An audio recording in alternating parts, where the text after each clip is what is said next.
Hello and welcome to Everything to Guppy, the Binding of Isaac podcast, where we cover every item, aspect, trinket, boss in the Binding of Isaac series of video games. My name is Gary Butterfield, and with me as always is a proud man, Will Hughes. It's true, Gary. If there's one thing that defines me, it's my absolute self-assuredness and love of myself. Yeah. Anyone who's listened to the show knows that. Anyone who's read your multiple writings about depression would know that. And anxiety. And anxiety. Both kinds. Gary, can I stop you for just a second? Because there's an ad on the wiki that is just staring at me and I can't look at it. Yeah, tell me. It's for the revolutionary tub drain protector hair catcher strainer snare green. And you know what it's called? What's it called? Tub shroom. I've actually seen a tub shroom before. Yeah. And I didn't know that specific one, but I've heard of the tub shroom. Challenging. What does it know about you? So I'm getting cat food ads. Sure. Gary, let's change the subject, Gary. Let's change the subject.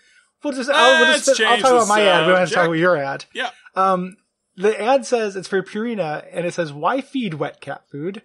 And the way that sentence parses my brain is really like, why should you feed wet cat food? Like, not feed is the verb in that. Like, why should you feed your cat, or why should you use wet cat food? It makes it sound like you are giving food to the wet cat food.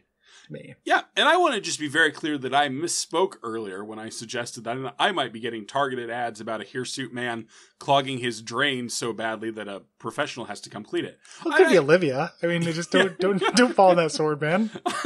I'm actually getting ads for Handsome Boys Good Health Powder. The Good Health Powder for handsome boys.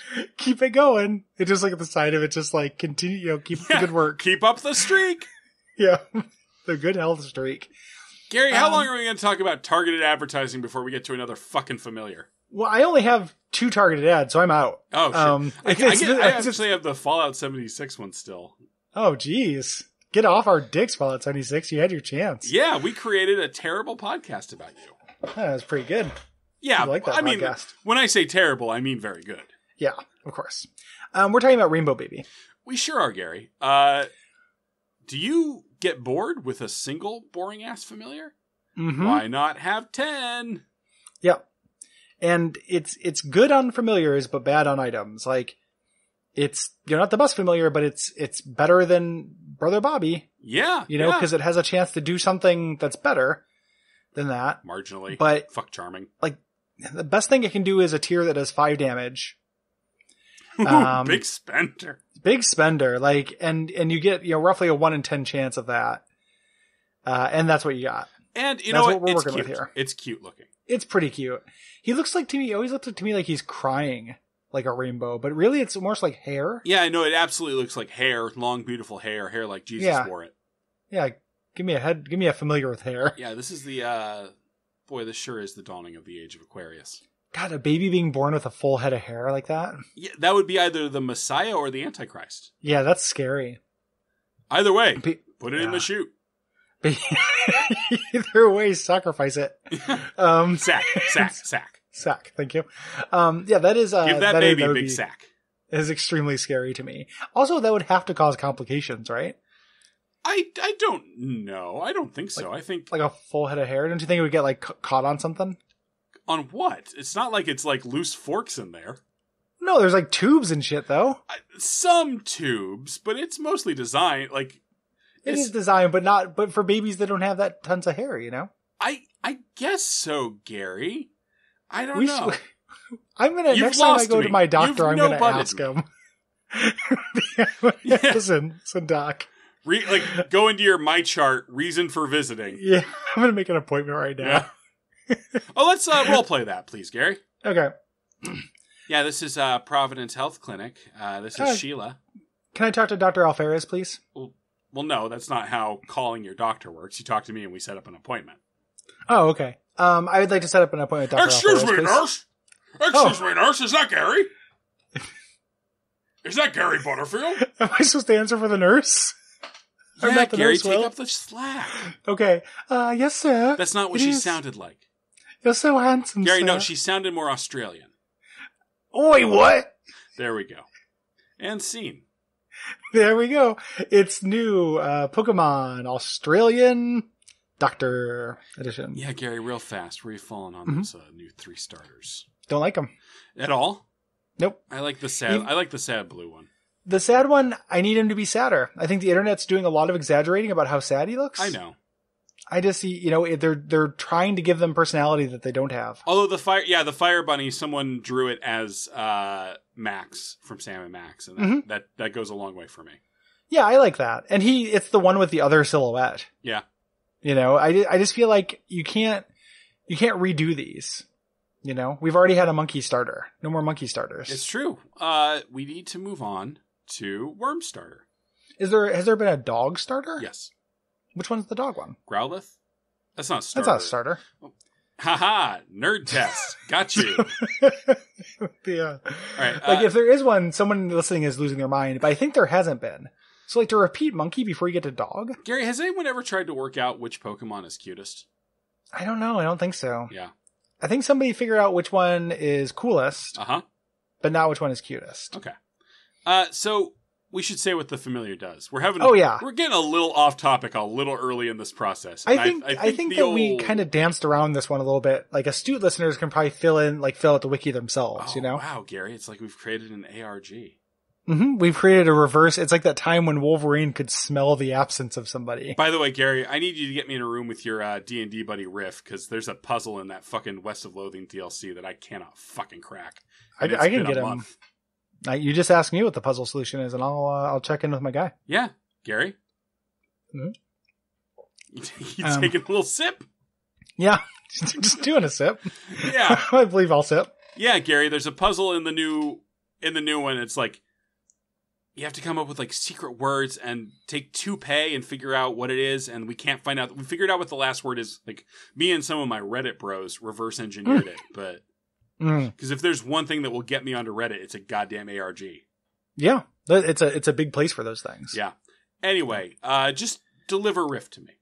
Okay, I will deliver unto you, Riff. Thank you. Let's go black bag him. Yeah.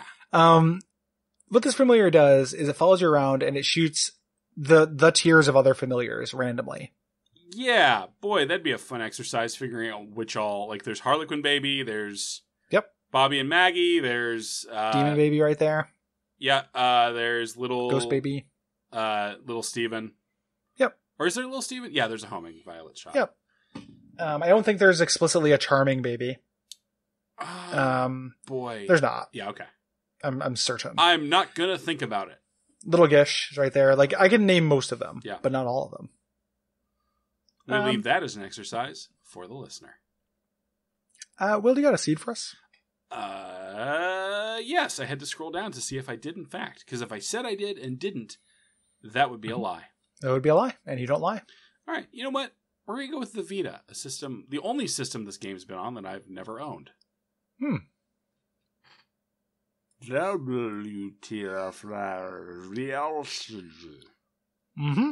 So if you have a Vita, throw that in there. Yeah, just pop that in there.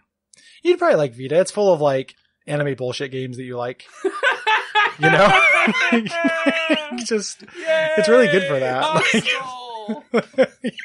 I'm not saying I've never looked at like their selection of like Danganronpa games and thought, yeah.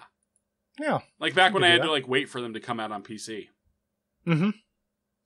I feel a little bit bad. I think that that company is putting out a game and it got changed for the North American version to remove gross sexualizing children stuff. I was checking out your thread about the perverts. Yeah, there's a bunch of perverts and stuff, and I feel a little bad because like Bob was like, man, it sucks because all these perverts are like, yeah, hell yeah, they like us, but really they're just pressured from the publisher. And I'm like, I don't really think that lets the dev off the hook, though, right? Like, here's a scenario, Will. Yeah, hit me. I love to roleplay, especially when we're talking about perverts. Big Daddy Duckfeed says you guys can keep doing everything to Guppy, but there has to be a couple scenes about little girls' panties. Like, we'd stop doing the show, right? We wouldn't be like, yeah, we'll cater to those perverts to get the show out. Do they have to be salacious, or can they just be like a review podcast? Hold up. No, do you think, what is the non-salacious way to review little girls' panties, Will? These are appropriately sized for ages 4 through 10. They are cotton poly blend. The pattern is a cow pattern. I think it's not a review. I think that's just a catalog description. Okay, well then, they fit well? How would you know, though? I don't know. I guess we'd have to outsource that part. Yeah, it'd be for us. It'd be the hard part. And then if we're reading the reviews, or no, you know what? I'm wearing it. It doesn't fit well. There we go. Bad. This is the worst set of panties I've ever worn. Jesus. They fit like shit. These are garbage panties for trash girls. Don't buy them. Oh, see, that got a little salacious there at the end. Yeah, I know. It's hard not to, man. That would be a tightrope that is extremely hard to walk. Especially if it's 5 minutes of every episode. Yeah. At some point, buddy, we're gonna slip. Yeah. At some point, the phrase "less sexy than last week's" is gonna slip out of someone's mouth. Yeah, if we're gonna bring up that food orgy thing again, and it's just gonna be like just within like 2 minutes of the Duckfeed mandated panty review. Yeah, like I like finger foods. Like when I'm at one of these things, like Cheerios and stuff. You know how like you can a little kid teach them, and then just immediately it's all over. Yeah, no, it might all be over now. like Cole gets black bagged, Riv gets black bagged. We all get black bagged. Man, we all got black bagged over little girls' panties. Yeah. None of it's good. I just don't want to talk about it anymore. It's just, you brought it up. Well, I know. I'm just saying I felt a little bad because I hope that Bob didn't think I was calling him out for that. Yeah, who can say? I'm sure he doesn't listen to this. No. This is Gary. I can play Bob if you want. We can role play out some solutions.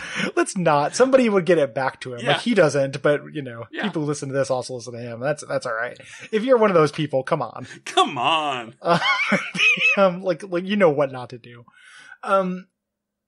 If you like this show, hit us up at patreon.com/Duckfeed.tv, where we will not review panties. Yeah, the more money you give the podcast, the less likely we are to do that. The longer you can stave off the reverse Duckfeed President's goal. Board. It's a reverse stretch. It's a threat goal. Flex goal. Yeah. Good night. Good night. Yes, Gary, correct.